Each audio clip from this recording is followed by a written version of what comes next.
Good morning, everyone. My name is Özlem Ayşe Tosyalı. I am an assistant professor at Biomedical Engineering Department at Istanbul Beykent University. Here in this video, I am gonna share my work entitled Fabrication and Characterization of Polyvinyl Alcohol Gelatin Hyaluronic Acid-Based Microneedle Patches for Transdermal Delivery of Amphotericin B.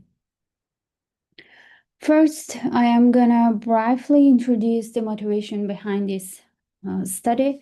Amphotericin B is a highly effective antifungal and anti-leishmanial drug. However, its clinical use is limited by systemic side effects and poor skin permeability. So there is a need for safer and more efficient delivery approaches.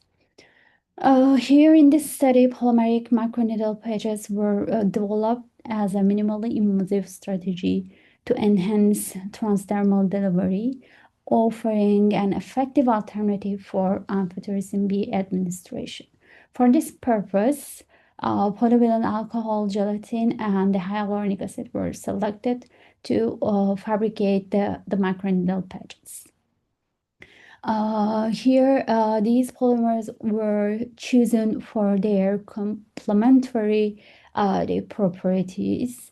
Here you can see the PBA provides the mechanical strength and structural stability. Gelatin contributes biocompatibility and flexibility, and hyaluronic acids enhances the hydration and supports controlled drug release. So together, they form a robust and skin-friendly polymer matrix suitable for microneedle fabrication. Based on this formulation, now I'm gonna explain how the microneedle pads were fabricated. And here, casting process was used to fabricate the microneedle patches. In the first step, the drug-loaded solution was prepared by dissolving the PBA, gelatin, and hyaluronic acid, and also the amphotericin B in distilled water. Subsequently, 200 microliters of this solution were added to the PDMS molds and centrifuge to ensure the complete filling of the microneedle cavities. This step repeated 3 times.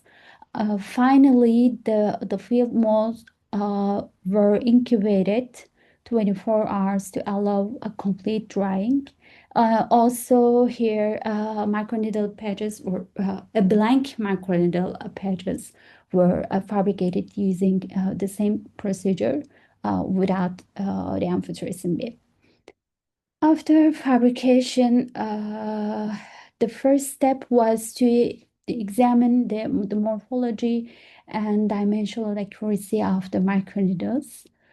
Here, a star microscope and an inverted microscope were used to analyze the shape and size of the microneedles. As shown here in the figure, the microneedle patch consisted of 100 microneedles arranged by a 10 by 10 array and exhibited a smooth surface without observable cracks or fractures.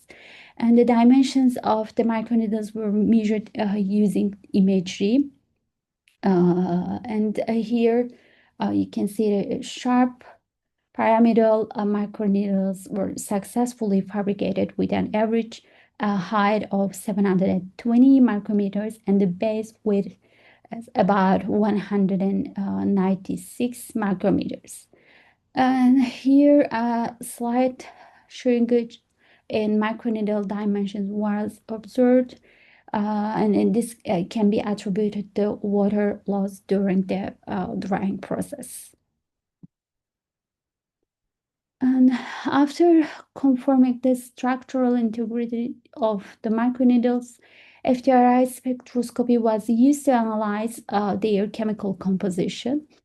The spectrum of the amphotericin B loaded microneedles showed characteristic peaks of all polymers, confirming successful formulation here. And in addition, shifts observed in the OH, NH, and CH, and the carboxylate related regions indicate the enhanced hydrogen bonding and intermolecular interactions between amphotericin B and the polymer matrix. And overall, all these spectral changes confirm the successful incorporation of a drug into the microneedle system.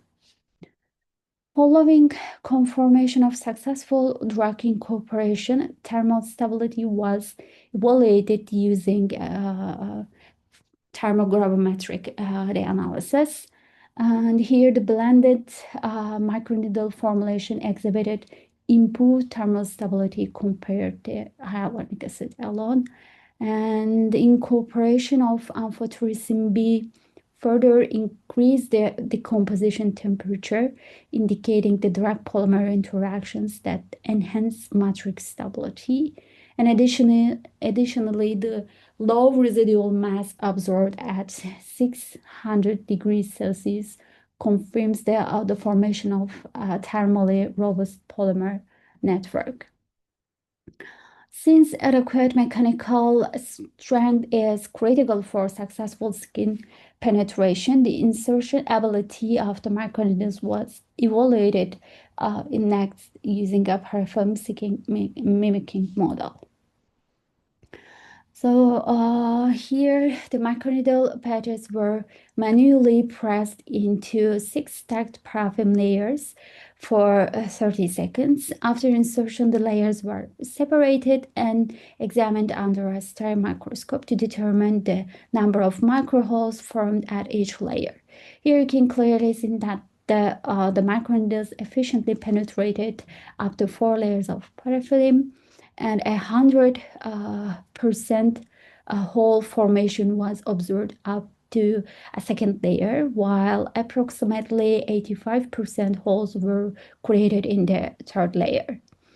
Although here a few holes were formed in the fourth layer, the microneedle tips were observed to reach this depth, indicating an average penetration depth of 340 to 360 micrometers, and this corresponds to approximately 50% of the microneedle height. In addition to penetration depth, changes in microneedle height before and after insertion were analyzed to further assess mechanical robustness. Here, the fabricated microneedles exhibited a height reduction of 18.12%, confirming sufficient mechanical integrity. After demonstrating successful penetration, the drug release performance of the microneedles was investigated. For this purpose, the drug-loaded microneedle patches were immersed in PBS, and samples were collected at predetermined time points and then analyzed using a UV visible spectrophotometer at 388 nanometers. So the drug content was calculated using a calibration curve, and blank microneedles served as controls here. As shown in the release profile, approximately 55% of amphotericin B was released within the first 2 hours, followed by a slower sustained release phase. And a maximum direct release was achieved within 8 hours, indicating a burst sustained release behavior characteristic of polymer-based microneedle system. So as a conclusion, all these results indicate that the developed polymeric microneedle patches represents a promising minimally invasive platform for the transdermal delivery of amphotericin B. Thank you.